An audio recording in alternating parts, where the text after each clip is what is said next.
Ikaw ang pinakakinatatakutang general sa kasundaluhan ng Estados Unidos. Nakaligtas ka sa digmaang sibil. Nakipaglaban ka sa mga hangganan ng katutubong Amerikano.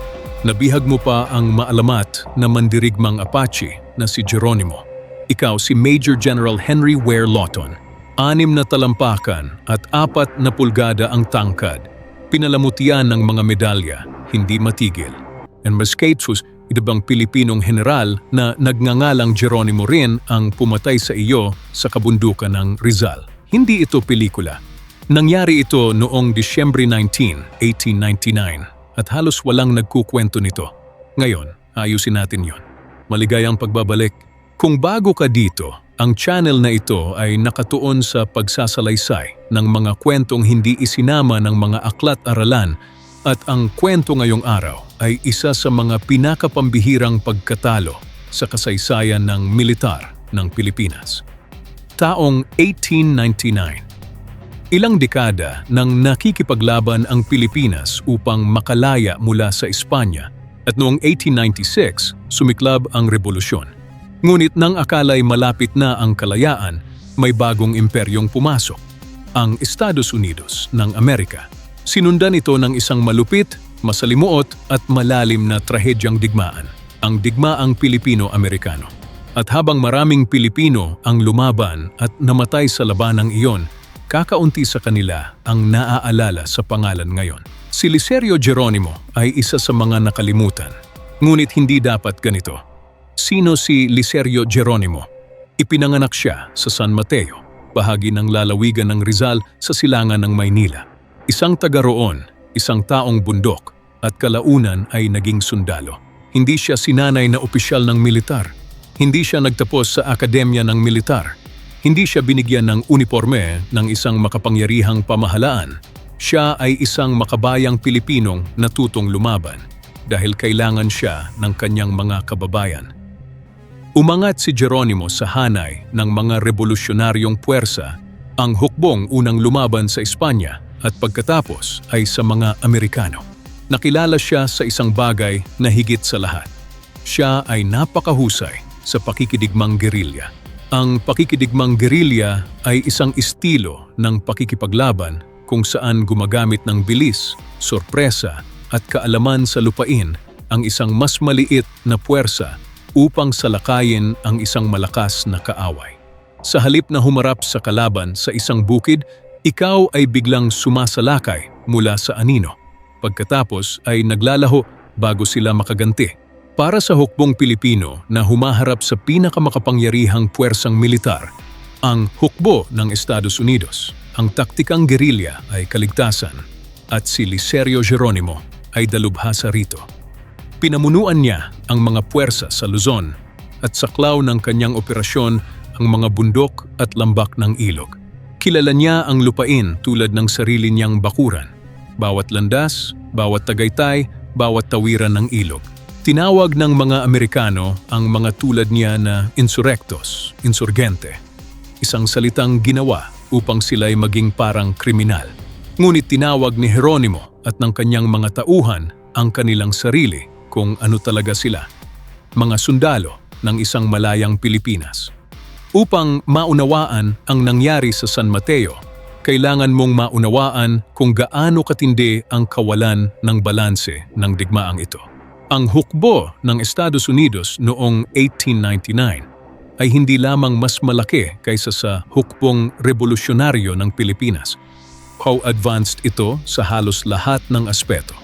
Mas magagandang rifle, mas magagandang artilerya, mas magagandang linya ng supply, mas magandang teknolohiya sa komunikasyon, mas magagandang bota, mas masarap na pagkain, mas mahusay na gamot. Ang mga Amerikano ay mayroon ding suporta ng pinakamakapangyarihang ekonomiya sa mundo noon.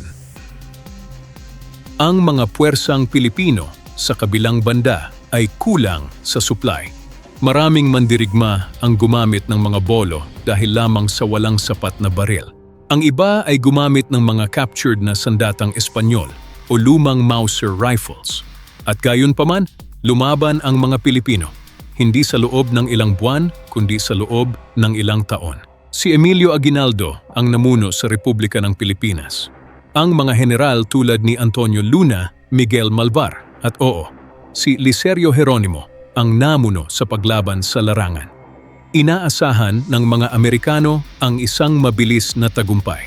Akala nila pagkatapos sumuko ang Espanya sa halagang $20 million, tatanggapin na lamang ng mga Pilipino ang pamamahala ng Amerika. Nagkamali sila at ang taong magpapatunay sa kanilang pagkakamali sa isang kakilakilabot na araw ng Disyembre 1899 ay isang general mula sa San Mateo, Rizal. Ngayon, pag-usapan natin ang lalaki sa kabilang panig. Si Major General Henry Ware Lawton ay sa anumang sukat isang pambihirang sundalo.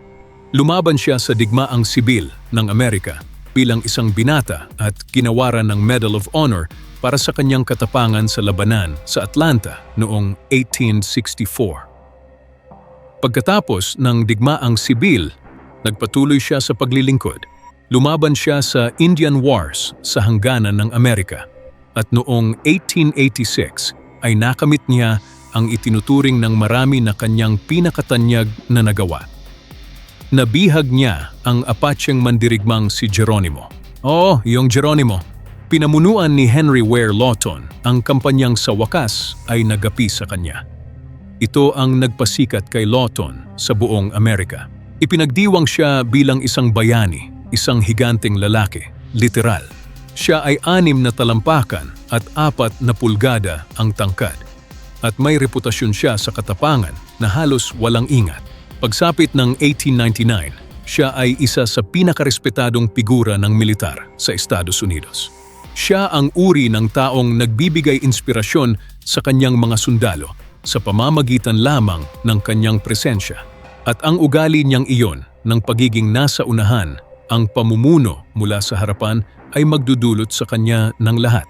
Sapagkat sa Pilipinas, ang kanyang kalaban ay isa pang Geronimo at ang isang ito ay naghihintay. Disyembre 19, 1899, San Mateo, Rizal. Lumipas na ang tag-ulan, ngunit ang mga bundok ay basa pa rin at makapal ang ulap.